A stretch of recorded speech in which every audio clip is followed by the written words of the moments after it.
안녕하십니까. 전학택 교수입니다. 이번 시간은 여러분들과 58번 문제풀이부터 하도록 하겠습니다.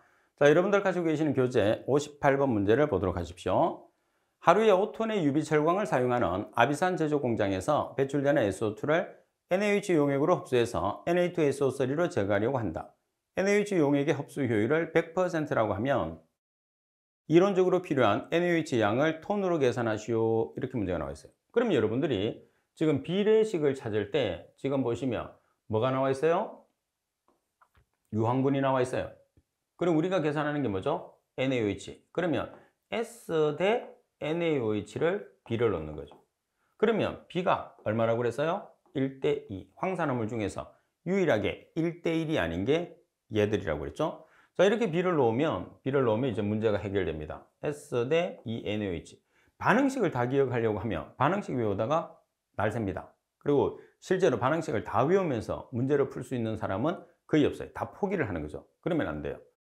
계수만 여러분들이 외워주면 이렇게 문제를 쉽게 풀리는데 굳이 이걸 포기할 필요는 없죠. 자, 32kg, S가 32죠. 그리고 NaOH는 분자량이 40. 그래서 2 곱하기 40kg. 그럼 지금 연료는 하루에 몇 톤이냐면 5톤입니다. 자, 이 중에서 유황분이 20%, 따라서 X를 하면 X라는 NaOH는 2.5톤이 필요하다. 간단하게 문제를 여러분들이 계산할 수 있는 거죠. 자, 따라서 우리가 계산에 관계되는 내용들은 팁을 통해서 설명이 되어 있어요. 이 내용들은 여러분들이 한 번 더 살펴보도록 하십시오.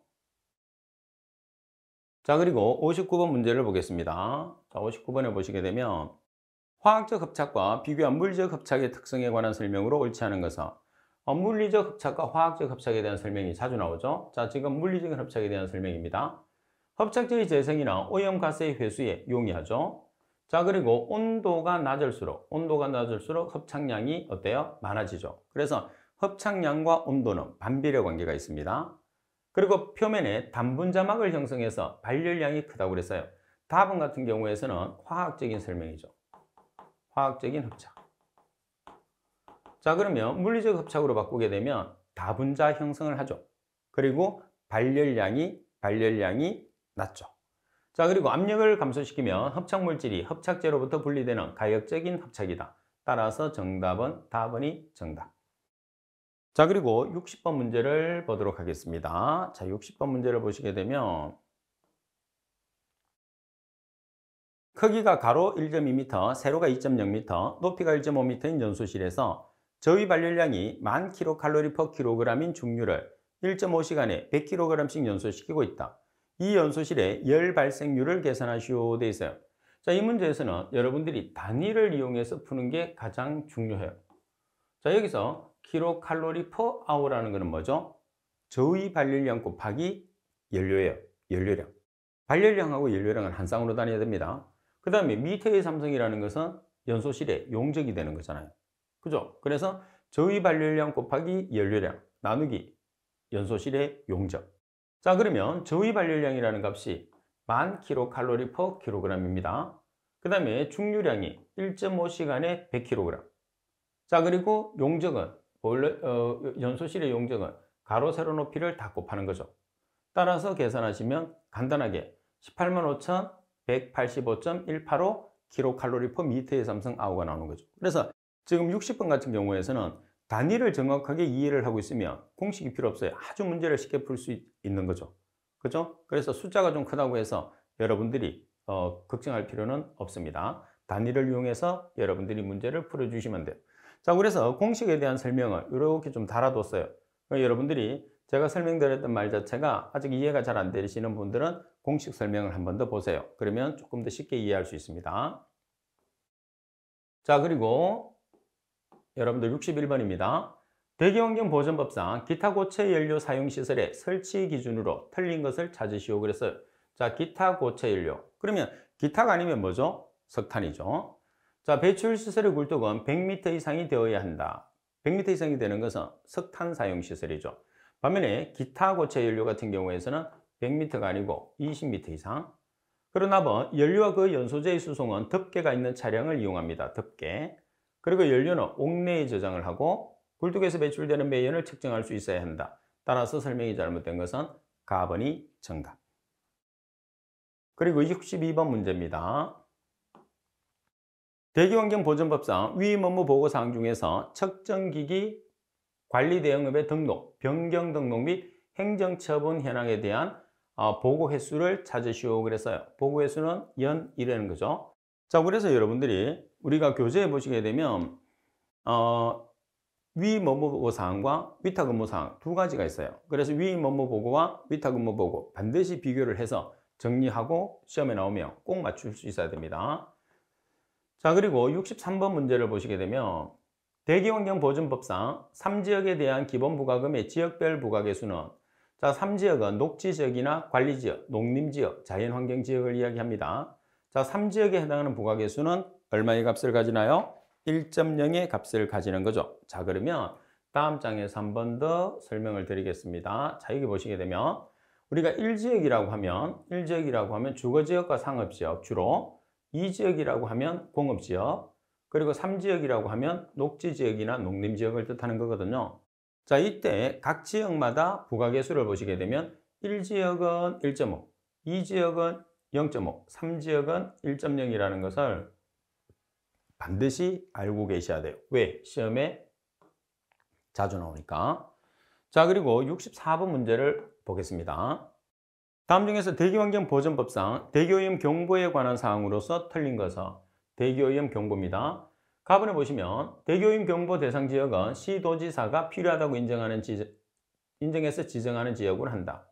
답은 환경기준에 설정된 오염물질 중 오존은 대기오염 경보의 대상 물질이다. 그래서 오존도 있고 미세먼지, PM10, PM2.5 세 가지죠. 그리고 대기오염의 단계별 오염물질의 농도 기준은 시도지사가 정해서 고시한다. 자, 여기서 시도지사가 정하는 게 아니죠. 오염물질의 농도 기준은 환경부령으로 정합니다. 그리고 오존은 농도에 따라서 주의보, 그리고 경보, 중대경보 세 가지로 나누게 되는 거죠. 그래서 틀린 설명은 답번이 틀렸죠. 자, 그리고 65번 문제를 보겠습니다. 대기환경보전법상 연료를 연소하고 황산화물을 배출하는 시설에서 연료의 황함유량이 0.5% 이하인 경우에 기본부가금 농도별 부가기준은, 자, 조금 전에는 우리가 지역별 부가계수를 했어요. 그죠? 근데 65번 같은 경우에서는 뭐냐면 농도별 부가계수거든요. 황의 농도에 따라서. 그래서 0.5% 이하 같은 경우에서는 0.2의 값을 가지게 되는 거죠. 부가계수가 0.2입니다. 자, 이 내용도 풀이를 한번 보도록 하겠습니다. 자, 이 내용에 보시게 되면, 자, 우리가 농도별 기본 부가금의 부가계수인데 0.5% 이하는 0.2, 1.0% 이하는 0.4, 1.0% 초과는 1.0. 그래서 이 세 가지는 여러분들이 꼭 기억을 하고 계셔야 됩니다. 중요합니다. 자, 그리고 66번, 항상 나오는 66번. 아직까지 정리 안 한 사람들은 꼭 정리를 하세요. 이번 시간 마치고. 환경정책기본법상 일산화탄소의 대기환경 기준으로 옳은 것을 찾으시오 그랬어요. 자, 일산화탄소는 8시간, 1시간 평균치 두 개가 있죠.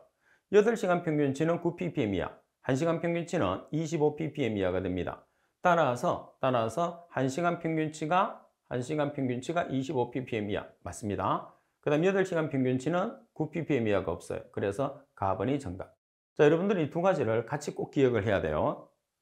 환경정책기본법상 대기환경기준시 아무리 강조해도 지나치지 않습니다. 그만큼 자주 나오죠. 자, 67번도 마찬가지죠. 대기환경보전법상 초과부가금의 산정 기준에서 다음 오염물질 1kg당 부가금액이 가장 높은 것은, 그래서 우리가 초과부가금 대상 물질도 기억을 하고, 그리고 1kg당 부가금액도 반드시 기억을 해야지 우리가 문제가 어떤 조건으로라도 맞출 수가 있어요. 자, 여기서는 가장 높은 금액을 찾는 문제죠. 이황화탄소는 1,600원입니다. 먼지는 770원, 암모니아는 1,400원, 황화수소는 6,000원. 그래서 여기서 가장 큰 1kg당 부가금액이 가장 큰 물질은 황화수소가 정답이 되는 거죠. 자, 그리고 68번 문제를 보겠습니다. 대기환경보전법상 과태료의 부과기준으로서 옳지 않은 것은, 그러면 일반 기준으로 위반 행위의 횟수에 따라서 부과기준은 최근 1년간 같은 위반 행위로 과태료 부과 처분을 받은 경우에 적용한다. 자, 그리고 나번에 보시게 되면 일반 기준으로서 부가근자는 위반 행위의 동기와 그 결과를 고려해서 과태료 부과금액의 80% 범위에서 이를 감경한다 돼 있어요. 자, 납은에 대한 설명을 보면 80% 범위가 아니고 부과금액의 2분의 1 범위 내에서 감경을 하게 됩니다. 자, 따라서 납은이 틀렸어요. 그리고 답은에 보시게 되면 개별 기준의 제작자 배출효율 기준에 맞지 않아서 결함 시정 명령을 받은 자동차 제작자를 결함 시정 결과 보고를 아니한 경우에 1차 위반 시 과태료의 부과금액은 100만 원입니다. 답은 개별 기준으로 제작자 배출효율 기준에 맞지 않아 결함 시정 명령을 받은 자동차 제작자가 결함 시정 결과 보고를 아니한 경우 3차 위반 시 과태료 부과 금액은 200만 원. 자, 그래서 설명이 잘못된 것은 답은 과태료 부과 금액의 2분의 1 범위에서 감경을 할 수 있다는 거. 그리고 69번 문제를 보겠습니다. 자, 69번 문제를 보시게 되면 대기환경보전법상 대기오염 방지 시설이 아닌 것은, 자, 대기오염 방지 시설, 가번이 흡수. 자, 그리고 답은 산화환원, 그리고 랍은 미생물. 맞죠? 자, 그러면 여기서 우리가 소각은 왜 없느냐? 소각은 없습니다. 잘 보시면 직접 연소 들어가 있죠. 자, 그리고 또 뭐 있어요? 연소 조절 들어가 있어요. 그래서 소각에 의해서는 없어요. 여러분들을 혼돈시키기 위해서 만들어 놓은 거죠. 자, 그리고 여기 보시면 방지시설 반드시 여러분들 암기하셔야 됩니다. 꼭 암기하세요. 주로 이제 우리가 사용 안 하는 장치들이 보기 중에서 많이 나오겠죠. 여러분들을 혼돈을 시켜야 되니까. 자, 그리고 70번 문제를 보겠습니다. 70번 문제를 보시게 되면 대기환경보전법상 신고를 한 후에 조업 중인 배출시설에서 나오는 오염물질의 정도가 배출오염 기준을 초과해서 배출시설 및 방지시설의 개선 명령을 이행하지 아니한 경우에 1차 행정처분은 이렇게 나왔어요. 그래서 1차 행정처분은 여기서는 바로 조업 정지가 들어갑니다. 보통은 우리가 경고가 들어가잖아요. 그죠? 근데 얘는 워낙 중대 사항이기 때문에 조업 정지가 바로 들어간다는 거 꼭 기억을 해 주셔야 됩니다. 자, 그리고 71번 문제를 보겠습니다. 자, 71번. 대기환경보전법상 100만 원 이하의 과태료 부과 대상인 자는 이렇게 나와 있죠. 자, 갑은 황합류 기준을 초과하는 연료를 공급 판매한 자. 자, 갑은 3년 이하 징역 3천만 원 이하의 벌금입니다. 나번에 비산먼지의 발생 억제 시설에 설치 및 필요한 조치를 하지 아니하고 시멘트, 석탄, 토사 등의 분체상 물질을 운송한 자는 200만 원 이하의 과태료. 그리고 답은 배출시설 등의 운영 상황에 관한 기록을 보존하지 않은 자는 300만 원 이하의 과태료. 자동차의 원동기 가동 제한을 위반한 자동차의 운전자는 100만 원 이하의 과태료가 됩니다. 자, 그러면 100만 원 이하의 과태료가 되니까 라번이 정답이 되는 거죠. 자, 그리고 72번 문제를 보겠습니다. 대기환경보전법상 배출오염 기준의 준수 여부를 확인하기 위해서 환경부령으로 지정된 대기오염도 검사기관으로 옳은 것은, 자, 대기오염도 검사기관. 갑은 지방환경청 들어가는 거 맞죠? 대기환경기술진흥원 처음 들어보죠, 여러분들. 그 다음에 한국환경산업기술원, 한국관리연구소 이런 내용들도 처음 들어보잖아요. 그래서 우리가 오염도 검사기관이 아니라는 소리죠. 자, 그러면 오염도 검사기관으로 지정된 곳은 국립환경과학원, 특별시나 광역시, 특별자치시, 도, 특별자치도의 보건환경연구원, 그리고 유역환경청, 지방환경청, 수도권 대기환경청, 한국환경공단 이런 사업장들은 우리가 기술 인력이나 장비를 보유하고 있기 때문에, 그리고 국가에서 공인된 기관이거든요. 그래서 오염도 검사를 할 수가 있습니다. 자, 그리고 73번 문제를 보겠습니다. 자, 73번 문제를 보시게 되면 대기환경보전법상 환경부 장관은 장거리 이동 대기오염 물질의 피해 방지를 위해서 5년마다 관계중앙행정기관의 장과 협의하고 시도지사 의견을 들은 후 장거리 이동 대기오염 물질의 대책위원회의 심의를 거쳐 종합대책을 수립하여야 하는데 이 종합대책에 포함되어야 되는 사항으로서 틀린 것을 찾으시오 그랬어요. 자, 갑은 종합대책 추진실적 및 급평가, 추진실적과 급평가. 다음에 장거리 이동 대기 오염 물질의 피해 방지를 위한 국내 대책. 그리고 장거리 이동 대기 오염 물질 피해 방지 기금 모금하고는 관계없어요. 그 다음에 장거리 이동 대기 오염 물질의 발생 감소를 위한 국제 협력이 들어가겠죠. 자, 또 장거리 이동 대기 오염 물질의 발생 현황 및 전망도 들어가게 됩니다.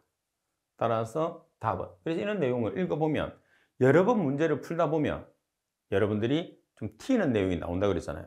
그래서 답은이 그런 튀는 내용들이죠. 그래서 답을 찾으시면 돼요. 자, 그리고 74번 문제를 보시게 되면 악취방지법상 위의 뭐뭐 보고사항 중에서 악취검사기관의 지정사항의 변경 보고 접수 실적의 보고에서는 악취는 무조건 연이래요. 악취는 의할 필요 없어요. 무조건 연이에. 그래서 여기 보시면 악취검사기관이라는 말이 들어가잖아요. 그러면 연이래. 여러분들은 대기환경보전법에 나와 있는 우리가 위의 업무사항과 위탁 업무사항을 기억을 하는 거죠. 자, 그리고 75번 문제를 보겠습니다. 자, 75번 문제를 보시게 되면 대기환경보전법상 수도권 대기환경청장, 국립환경과학원장, 한국환경공단이 설치하는 대기오염 측정망의 종류에 해당하지 않는 것을 찾으시오 그랬어요. 자, 가번에 보시면 도시지역 또는 산업단지 인근 지역의 특정 대기 유해 물질, 중금속은 제외한다. 왜 제외하느냐면 중금속은 시도지사거든요. 자, 오염도를 측정하기 위한 유해 대기 물질 측정망, 그리고 산성 대기오염 물질의 건성 및 섭성 침착량을 측정하기 위한 산성 강화물 측정망. 답은 도로변의 대기오염 물질의 농도를 측정하기 위한 도로변 대기오염 측정망. 자, 이 경우는 시도지사입니다. 자, 그리고 장거리이동 대기오염 물질의 성분을 집중 측정하기 위한 대기오염 집중 측정망. 그래서 시도지사는 답은이니까 정답이 되는 거죠. 자, 그리고 팁에서 시도지사를 정리를 해뒀어요. 간단하게, 그죠? 자, 도시, 도로변, 중금속이 나오면 시도지사라는 것을 꼭 기억을 할 수 있도록 하십시오. 자, 그리고 76번 대기환경보전법상 자동차 연료 제조 기준 중에서 경유에서 황함량 기준입니다. 자, 경유에서 황의 함량은 얼마죠? 10ppm 이하. 10ppm 이하니까 가번이 정답. 그리고 77번 문제를 보겠습니다. 자, 77번 대기환경보전법상 운행차의 정밀검사 방법, 기준 및 검사 대상 항목 기준에 관한 사항으로서 틀린 것을 찾으시오 그랬어요. 관능 및 기능검사는 배출가스 검사를 먼저 한 후에 시행한다고 그러는데 배출가스 검사는 관능 및 기능검사를 한 다음에 배출가스 검사를 하는 거죠. 그러니까 우리가 검사원이 눈으로 전체적으로 한번 우리가 자동차의 상태를 점검을 하는 거죠. 점검을 한 다음에 배출가스를 검사를 하게 되니까 여러분들이 순서가 바뀌면 안 돼요. 자, 그 다음에 휘발유와 경유를 같이 사용하는 경우에서는 가스로 전환한 다음에 우리가 검사를 하죠. 그 다음 운행차의 정밀검사는 부하검사 방법을 적용해서 검사를 해야 하지만 상시 4륜 구동 자동차는 무부하 검사 방법을 적용할 수 있다. 라번 운행차의 정밀검사는 부하검사 방법을 적용해서 검사를 하여야 하지만 이행정 원동기 장착 자동차는 무부하 검사 방법을 적용할 수 있다. 따라서 설명이 틀린 것은 가번이 정답이 되는 거죠. 자, 그리고 78번 문제입니다. 자, 78번 문제를 보시게 되면 다음 중에서 대기환경보전법상 특정 대기 유해 물질에 해당하는 것은, 자, 여러분들 특정 대기 유해 물질은 시험에서 상당히 자주 나와요. 근데 개수가 30개가 넘기 때문에 여러분들이 암기할 수 있으면 암기하는 게 가장 좋겠죠. 암기가 안 되면 지금까지 출제되고 있는 문제라도 답을 꼭 기억을 해야 돼요. 자, 가번에 오존, 나번에 아크롤레인, 다번에 황화에틸, 나번에 아세트알데하이드. 자, 아세트알데하이드는 특정 대기 유해 물질에 해당하지 않습니다. 그래서 답은 4번.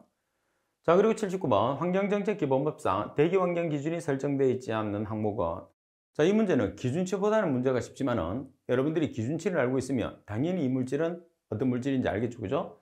자, 설정 물질로 정해져 있는 거는 뭐가 있어요? 아황산가스, 일산화탄소, 이산화질소, PM10, PM2.5, 오존, 납, 벤젠이죠. 자, 따라서 해당하지 않는 것은 대기오염 물질이 아닌 것은 해당하지 않겠죠. 이산화탄소는 대기오염 물질이 아닙니다. 정답은 라번. 자, 그리고 80번 문제를 보겠습니다. 다음 중에서 대기환경보전법상 휘발성 유기화물의 배출 규제 대상 시설이 아닌 것은, 가번에 목재 가공시설, 나번에 주유소 저장시설, 다번에 저유소 저장시설, 나번에 세탁시설. 뭐가 아니죠? 목재. 이 문제도 동일하게 지금 2번 정도 나왔어요. 자, 어디에 해당하느냐면 석유정제, 그 다음에 석유화학 제품 제조업, 그리고 저유소, 주유소, 세탁시설. 자, 이렇게 5가지 시설에서는 우리가 휘발성 유기화물의 배출 규제 대상 시설에 해당한다 이렇게 보시면 되는 거죠. 자, 수업이 끝나고 나면 여러분들 반드시 복습해서 우리가 내용 정리는 꼭 그때그때 해 놓으셔야 됩니다. 그리고 항상 반복 학습한다는 거 절대로 잊지 마시고요. 자, 이번 수업은 이것으로 마치도록 하겠습니다. 수고하셨습니다.